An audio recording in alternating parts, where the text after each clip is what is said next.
Hello നമസ്കാരം, എല്ലാവർക്കും സ്വാഗതം. എല്ലാവർക്കും സുഖല്ലേ? ഞാനിവിടെ സുഖമായിരിക്കുന്നു. ഇന്ന് ഞാനൊരു കിടിലൻ റെസിപ്പി ആയിട്ടാണ് വന്നിരിക്കുന്നത്. ഒരു ബ്രേക്ക്ഫാസ്റ്റാണ്. നമ്മുടെ പഴമക്കാരുടെ ആരോഗ്യ രഹസ്യം ഇതായിരുന്നു. പക്ഷേ ഇന്നിപ്പോൾ ആൾക്കാരിതൊന്നും യൂസ് ചെയ്യണ കണ്ടിട്ടില്ല. ഇപ്പോഴത്തെ കുട്ടികൾക്ക് ഇതിനെക്കുറിച്ചൊന്നും അറിയില്ല. അപ്പം നമ്മൾ അമ്മമാരെ ഇതൊക്കെ ഒന്ന് പരിചയപ്പെടുത്തി കൊടുക്കണം അവർക്ക്. വളരെ സിമ്പിളാണ്. ഇപ്പോൾ നമുക്ക് ഹോളിഡേയ്സ് ഒക്കെ വരില്ലേ, വീക്കെൻഡിൽ ഹോളിഡേ വരുമ്പോൾ മോർണിംഗ് എണീക്കാൻ മടിയോ?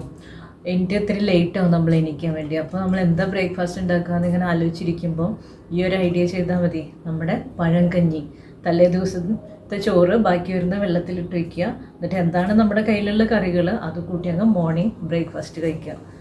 ഹെൽത്തിയാണ്, സിമ്പിളാണ്. അപ്പോൾ ഞാനിവിടെ എന്താ ചെയ്തതെന്ന് ഞാൻ കാണിച്ചു തരാം. നമ്മുടെ പഴമയിലേക്ക് ഒരു തിരിഞ്ഞു നോട്ടം കൂടി ആവാം. ഇതെങ്ങനെയാണെന്നൊന്ന് കണ്ടു നോക്കും. ഇത് ഇന്നലെ ബാക്കി നമ്മൾ നൈറ്റിൽ ഫുഡൊക്കെ കഴിച്ച് കഴിഞ്ഞിട്ട് ബാക്കി വരുന്ന ചോറുണ്ടല്ലോ, അത് ഞാൻ ഈ പാത്രത്തിലേക്ക് ആക്കി വെച്ചു. എന്നിട്ട് അതിലേക്ക് കുറച്ച് വെള്ളം ഒഴിച്ച് വെച്ചു. നമ്മൾ ഫ്രിഡ്ജിലൊന്നും വെക്കേണ്ട ആവശ്യമില്ല, പുറത്ത് തന്നെ വെച്ചാൽ മതി. അപ്പോൾ ഞാൻ സാധാരണ ചോറിൽ ഉപ്പിടാറില്ല. അപ്പോൾ ഞാനിപ്പോൾ ഇതിൽ ഉപ്പിടാണ്. ഇത് ഒരാൾക്ക് കഴിക്കാനുള്ള പാകമേ ഉള്ളൂ കേട്ടോ. ചട്ടി വലുതാണ്, പക്ഷേ ഒരാൾക്ക് കഴിക്കാവുന്നേ ഉള്ളൂ. അപ്പോൾ വിശാലമായിട്ട് കഴിക്കാമല്ലോ എന്ന് വെച്ചിട്ടാണ് വലിയ ചട്ടി എടുത്തത്. ഞാൻ പാകത്തിന് കുറച്ച് ഉപ്പിട്ട് കൊടുത്തു. ഇനി ഇതിലേക്ക് എന്താ ചെയ്യേണ്ടത് വെച്ചാൽ, ഇവിടെ എനിക്ക് കാന്താരി മുളക് കിട്ടിയിട്ടുണ്ട്. എൻ്റെ ഫേവറേറ്റാണ് കാന്താരി മുളക്. എനിക്ക് എപ്പോൾ കിട്ടിയാലും ഞാൻ അപ്പോൾ ഒരു ചമ്മന്തി ഉണ്ടാക്കും. അത് വളരെ സിമ്പിളാണ്. ഈ കാന്താരി മുളക് 2 ഉള്ളി ഉപ്പിട്ടിട്ടൊന്ന് ഇടിച്ചെടുക്കും. എന്നിട്ട് ഇത്തിരി വെളിച്ചെണ്ണ വയ്ക്കുക. അപ്പോൾ ചമ്മന്തി റെഡി. ഇതിപ്പോൾ ഞാനിവിടെ ചെയ്യാൻ പോകണം എന്താ വെച്ച് കഴിഞ്ഞാൽ, 2 കാന്താരി മുളക് എടുക്കും, കുറച്ച് ചെറിയ ഉള്ളിയും ഇട്ടിട്ട് നമുക്കൊന്ന് അതിനെ ചതച്ചെടുക്കാം.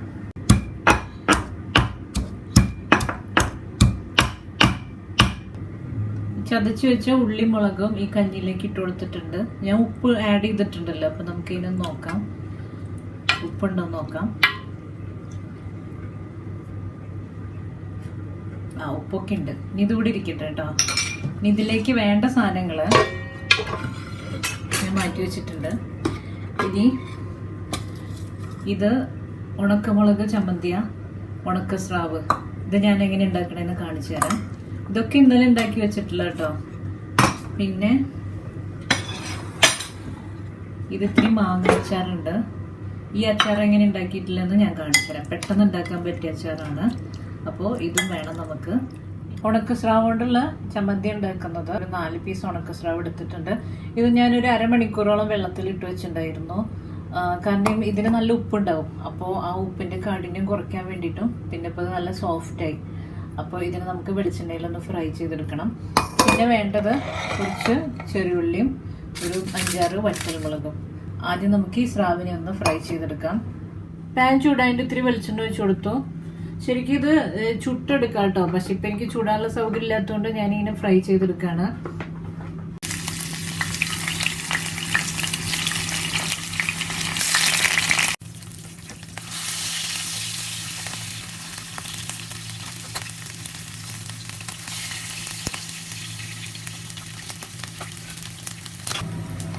നല്ല ഫ്രൈ ആയിട്ടുണ്ട്. അപ്പം ഞാനിങ്ങനെ മാറ്റാണ്. ഈ പാത്രത്തിൽ നിന്ന് മാറ്റിയിട്ട് ഈ സ്രാവിനെ വേവിച്ചെടുത്തില്ലേ, അതേ ഓയിലിൽ തന്നെ നമ്മൾ ചെറിയുള്ളിയും വറ്റൽമുളകും ഇട്ട് മൂപ്പിച്ചെടുക്കുക. എന്നിട്ട് മൂത്ത് വരുമ്പോൾ നമുക്ക് തീ ഓഫ് ചെയ്തിട്ട് ഇത് 3ഉം നമുക്ക് ചതച്ചെടുക്കണം. ഈ വറുത്ത് വെച്ച സ്രാവും ഈ ഉള്ളിയും വറ്റൽമുളകും ഇതിനെ നമുക്ക് ചതച്ചെടുത്ത് കഴിഞ്ഞാൽ നമ്മുടെ ചമ്മന്തി റെഡിയായി. വേറെ ഉപ്പൊന്നും ചേർക്കേണ്ട ആവശ്യമില്ല, കാരണം സ്രാവിൽ നല്ല ഉപ്പുണ്ട്. അപ്പോൾ നമുക്കിത് ഇടിച്ച് മാറ്റി വെക്കാം. അതിനെ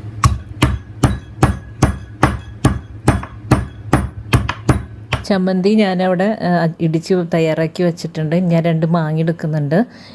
ചെറിയ അളവിൽ ഉണ്ടാക്കുന്നുള്ളൂ. അപ്പോൾ മാങ്ങ ചെറുതാക്കി അരിഞ്ഞു വെച്ചിട്ടുണ്ട് ഒരു ക്യൂബിക് ഷേപ്പിൽ. ഈ മാങ്ങ ഒരു ചെറിയതായിട്ട് പഴുത്തതുമാണ്, ചെനച്ചു എന്നൊക്കെ പറയില്ലേ. പക്ഷെ നല്ല പുളിയുണ്ട്. അപ്പോൾ നല്ല ടേസ്റ്റും ആയിരിക്കും. ഞാൻ അതിൽ ആവശ്യത്തിനുള്ള ഉപ്പിട്ട് കൊടുത്തു. ഒരു 2.5 ടീസ്പൂൺ മുളക് പൊടിയും 1/2 ടീസ്പൂൺ മഞ്ഞൾപ്പൊടിയും ഇട്ട് കൊടുത്തിട്ട് ഇതിനെ നന്നായി യോജിപ്പിച്ച് വെക്കുക. എന്നിട്ട് നമുക്ക് അപ്പം തന്നെ ഉണ്ടാക്കാൻ പറ്റും കേട്ടോ. നമ്മളിങ്ങനെ മുളകൊക്കെ പുരട്ടി ഇങ്ങനെ വെയിറ്റ് ചെയ്യേണ്ട ആവശ്യമൊന്നുമില്ല. നമുക്ക് അപ്പം തന്നെ ഉണ്ടാക്കിയെടുക്കാൻ പറ്റും. ചട്ടി വെച്ചിട്ടുണ്ട്. അപ്പോൾ ഞാനിതിലേക്ക് വെളിച്ചെണ്ണ ഒഴിച്ച് കൊടുത്തു. 1 ടീസ്പൂൺ കടുക് ഇടുന്നുണ്ട്.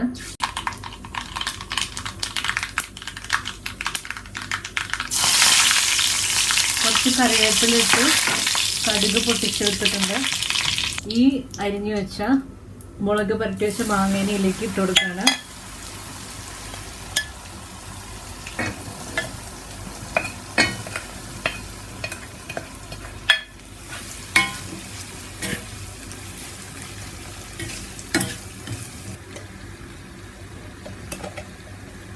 ഞാനൊരു 1/4 ടീസ്പൂൺ ഉലുവപ്പൊടി ഇട്ട് കൊടുക്കുന്നുണ്ട്.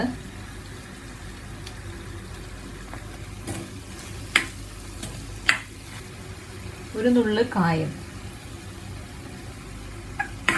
നന്നായി ഇളക്കി കൊടുക്കാം. ഈ ഉപ്പ് പാകില്ലാന്ന് തോന്നുകയാണെങ്കിൽ ഉപ്പും കൂടെ ഇട്ട് കൊടുക്കാം. ഇത് കഴിഞ്ഞിട്ട് 2 മിനിറ്റ് വഴറ്റി. ഒരു ടീസ്പൂണൊക്കെ മതിയാവും കേട്ടോ, കുറച്ച്. ഓക്കെ, ഇനി ഇതിൽ കിടക്കട്ടെ. ചൂടാറുമ്പോൾ നമുക്ക് വേറൊരു പാത്രത്തിലേക്ക് മാറ്റാം. അപ്പം നമ്മുടെ മാങ്ങാച്ചാർ റെഡി ആയിട്ടുണ്ട്. ഇതും ഇന്നലത്തെ മീൻകറിയാണ്. ഇത് ഞാൻ രാത്രി കിടക്കാൻ നേരത്ത് ഒന്നും കൂടി ഒന്ന് തിളപ്പിച്ച് വറ്റിച്ച് വെക്കും. അപ്പോൾ പിറ്റേ ദിവസം കറി കേടാവില്ല. അപ്പോൾ ഇതിന്ന് ഈ മീൻകറി നമ്മൾ എടുക്കുന്നുണ്ട്. കഞ്ഞി ഞാൻ ശരിയാക്കി വെച്ചിട്ടുണ്ട്.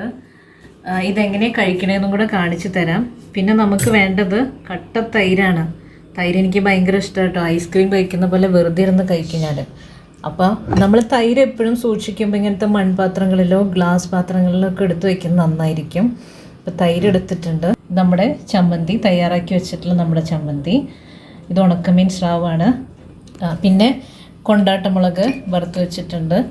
പിന്നെ ഇത് ഞാൻ നേരത്തെ കാണിച്ചു തന്നില്ലേ, നമ്മൾ ചെറിയുള്ളിയും കാന്താരി മുളകും ഉപ്പും വെളിച്ചെണ്ണയും മാത്രമേ ഉള്ളൂ കേട്ടോ. ഇത് സിമ്പിൾ ചമ്മന്തിയാണ്.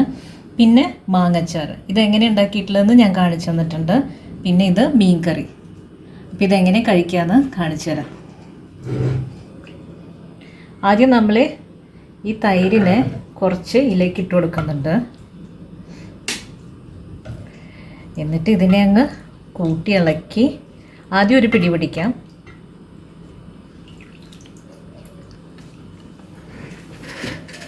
നല്ല രുചിയാട്ടോ. പിന്നെ ഇനി ഓരോന്നും ഇങ്ങനെ ചേർത്ത് കൊടുക്കാം. ഇനി നമുക്ക് ഈ ഉണക്കമീൻ ചമ്മന്തി എടുക്കുക. എന്നിട്ട് ഇതിലേക്ക് ഇട്ട് കൊടുക്കുക. എന്നിട്ട് ഇങ്ങനെ പിടിച്ച് ഒരു പിടി പിടിച്ച് കഴിക്കുക. അത് കഴിഞ്ഞിട്ട് പിന്നെ അച്ചാറിൻ്റെ ഒരു പീസ് എടുത്തു, വീണ്ടും മിക്സ് ചെയ്തു.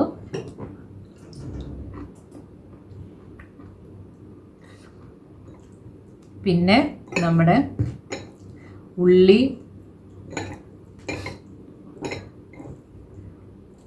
പിന്നെ നമ്മുടെ ഉള്ളി കാന്താരി ചമ്മന്തി എടുത്തു, വീണ്ടും ഒരു പിടി പിടിച്ചു. നല്ല ടേസ്റ്റാണ്. മീനെടുത്തു. ഇനി ഇതെല്ലാം കൂടെ മിക്സ് ചെയ്തിട്ട് നമുക്ക് ഇതിനങ്ങ് കൂട്ടി കഴിക്കാം. അപ്പോൾ ഇതാണ് നമ്മുടെ പഴങ്കഞ്ഞി. ഇനി ഞാൻ ചെയ്യാൻ പോകുന്നത് ക്യാമറ ഓഫ് ചെയ്തിട്ട് ഇതങ്ങ് ആസ്വദിച്ച് കഴിക്കാൻ പോവാം. അപ്പം നിങ്ങളെല്ലാവരും ഇത് ട്രൈ ചെയ്യണം. കുട്ടികൾക്കൊക്കെ കാണിച്ചു കൊടുക്കണം. അവർക്കും ഈ രുചി ആസ്വദിക്കാനുള്ളൊരു അവസരം ഉണ്ടാക്കി കൊടുക്കണം. അപ്പോൾ അടുത്തൊരു കിടിലൻ റെസിപ്പി ആയിട്ട് ഇനിയും വരാം. നന്ദി, നമസ്കാരം.